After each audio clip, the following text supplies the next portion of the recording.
ओम नमः शिवाय। ओम नमः शिवाय। आज की हमारी अप्सरा साधना कोई भी कर सकता है। इस साधना को कैसे करेंगे, क्या इसका विधि विधान है, क्या इसमें नियम है, पूरा विस्तार के साथ बताएंगे। तो बने रहिए हमारे साथ, आगे बढ़ते हैं। इस अप्सरा साधना को हमने भोग प्रसाद के ज़रिए सिद्ध करना है। तो भोग प्रसाद आप कोई भी ले सकते हैं, फल वगैरह ले सकते हैं। भोग प्रसाद जो भी आपने देना है अलग अलग देना है, ऐसा नहीं कि एक भोग प्रसाद नहीं देना। आप अपने मर्जी मुताबिक कोई भी फल फ्रूट लेकर भोग प्रसाद रख सकते हैं, इसमें कोई शंका वाली बात नहीं है।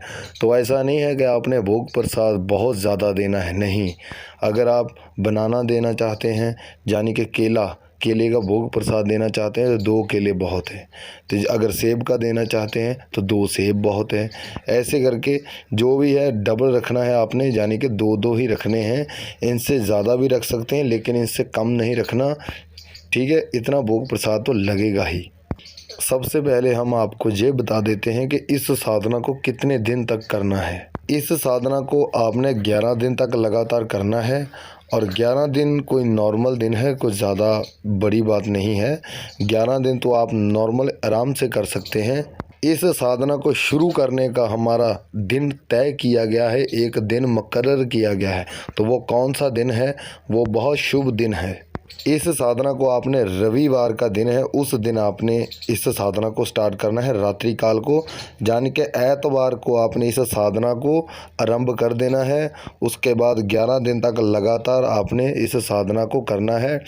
और एक बात बहुत ध्यान से आपने इस बात का बहुत ध्यान रखना है, इस साधना में जो भी नियम बताएंगे उस नियम का आपने बहुत अच्छे से ध्यान रखना है। किसी भी नियम को आपने छोड़ना नहीं है।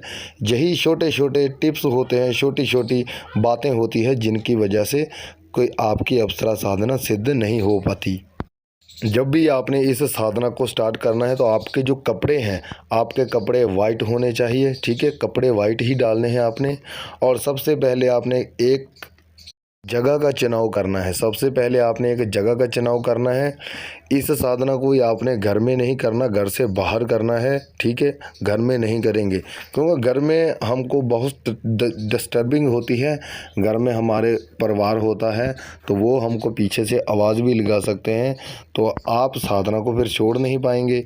तो साधना को छोड़ेंगे तो फिर आपका कोई भी नेगेटिव कोई भी काम हो सकता है। तो इसीलिए अगर आपने इस साधना को एक बार स्टार्ट कर लिया तो बीच में नहीं छोड़ेंगे, ठीक है।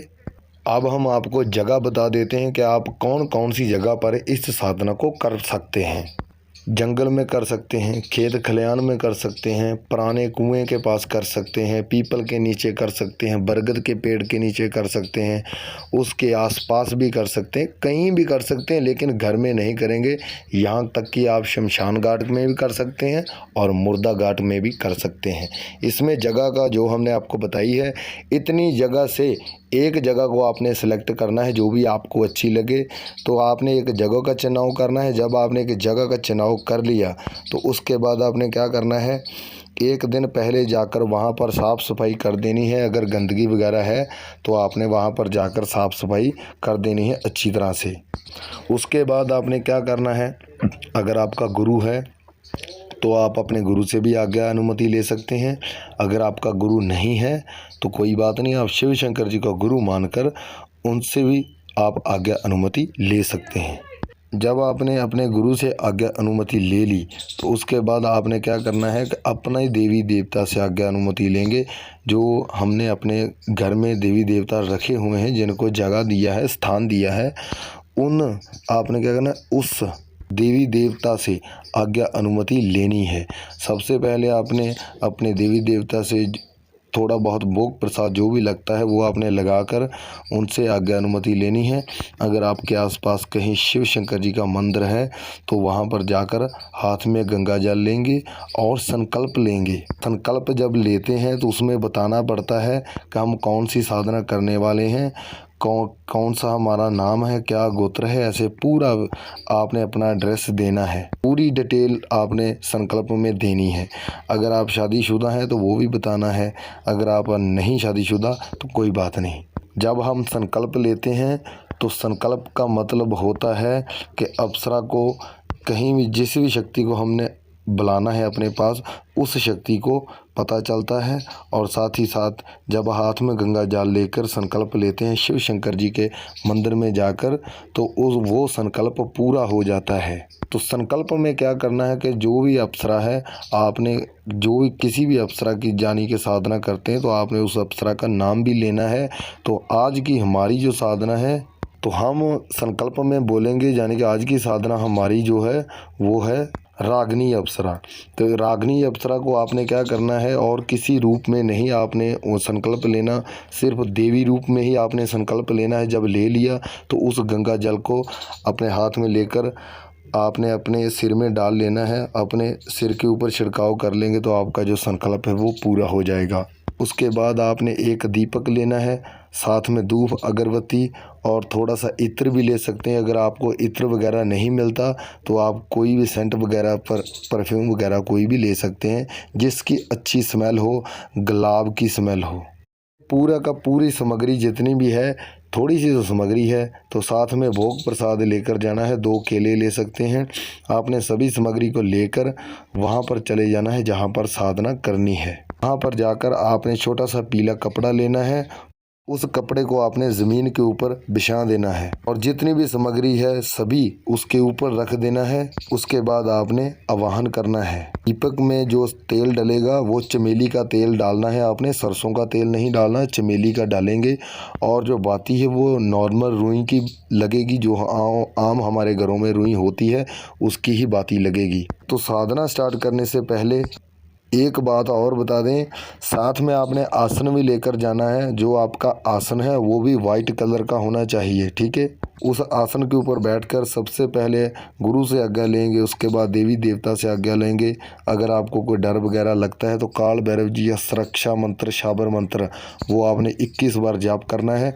उसके बाद अपने देवी देवता से आज्ञा अनुमति लीजिए, गुरु से लीजिए और अप्सरा का आवाहन करिए। दीपक जलाने से पहले आपने 5 बार अप्सरा का आवाहन करना है। तो आवाहन कैसे करेंगे वो बता देते हैं। रागिनी अप्सरा, आपका आवाहन करता हूँ, आपके नाम का दीपक लगाने जा रहा हूँ। इस दीपक को प्रवान कीजिए।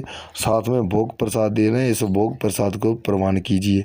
5 बार आपने ऐसे बोलना है। उसके बाद दीपक को जला देना है। साथ में ही आपने जो धूप या अगरबत्ती लिया है उसको भी जला देना है। और उसके बाद जो भी आपने परफ्यूम वगैरह, सेंट वगैरह लिया है, जहाँ इत्र वगैरह लिया है अच्छी स्मेल वाला, उसका छिड़काव करेंगे अपने ऊपर, आसपास के में कर देना है। उसके बाद आपने मंत्र जाप करना है। तो मंत्र कौन सा है वो बता देते हैं। मंत्र है रागिनी अप्सरा प्रत्यक्षीकरण अगच्छा गच्छ, रानी अप्सरा प्रत्यक्षीकरण अगच्छा गच्छ, रानी अप्सरा प्रत्यक्षीकरण अगच्छा गच्छ।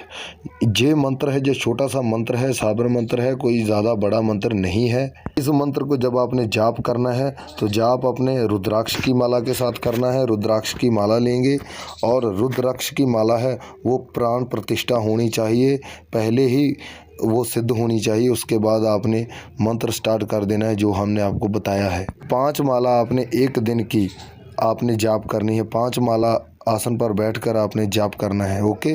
और बीच बीच में जब 1 2 दिन 3 4 5 दिन लग जाएंगे तो बीच बीच में अनुभव भी होंगे। तो उस अनुभव का मतलब यही होता है कि हमारी जो साधना है वो बिल्कुल सही जा रही है। सिद्ध होने के चांसेस 100% होते हैं। अगर आपको अनुभव नहीं होता तो कोई बात नहीं, आप हमें कमेंट में बताइए, हम पूरा आपको और जो भी बात होगी हम आपको बता देंगे। जब आपका आखिरी दिन होता है, यानी कि 11वां दिन होता है, उस दिन आपने एक गुलाब के फूलों की माला बनानी है। और उस गुलाब की फूल जो हमने माला बनानी है वो फूल आपके 11 फूल होने चाहिए और आपने पहले ही तैयार रखनी है। उसके बाद जब आपका 5वां यानी कि 5वीं माला होगी आखिरी, उस टाइम अप्सरा आपके सामने आकर खड़ी हो जाएगी और सबसे पहले आपने उसको प्रणाम करना है। आपने माँ के रूप में, देवी के रूप में सिद्ध करना है। संकल्प में भी आपने ऐसे बोलना है कि हम इस अप्सरा को माँ के रूप में, देवी के रूप में सिद्ध करेंगे। जो माला आपने फूलों की मलाई बनाई है उस फूलों की माला को आपने अप्सरा के गले में धारण कर देना है। उसके बाद आपसे वार्तालाप करेगी और मैं हर वीडियो में यही कहता हूँ 20 और 25 मिनट तक ये आपके पास रुकेगी। और उनसे पहले ही आपने वचनों की बात कर लेनी है। 3 ही वचन देने हैं, 3 ही वचन लेने हैं। 3 वचन अगर आप अप्सरा से लेते हैं तो अप्सरा भी आपसे 3 वचन लेती है। तो इस बात को थोड़ा सा ध्यान से रखिए, ठीक है। अप्सरा को वचन देने पड़ते हैं, वचन लेने भी पड़ते हैं, तो वचन थोड़ा सा आपने सोच समझ कर लेने हैं। ओके, अब बात कर लेते हैं कि नियम की। नियम कौन कौन से हैं? नियम यही है कि मीट मछली दारू आपने बिल्कुल नहीं खाना पीना, और दारू पीकर आपने हरगिज़ साधना पर नहीं बैठना।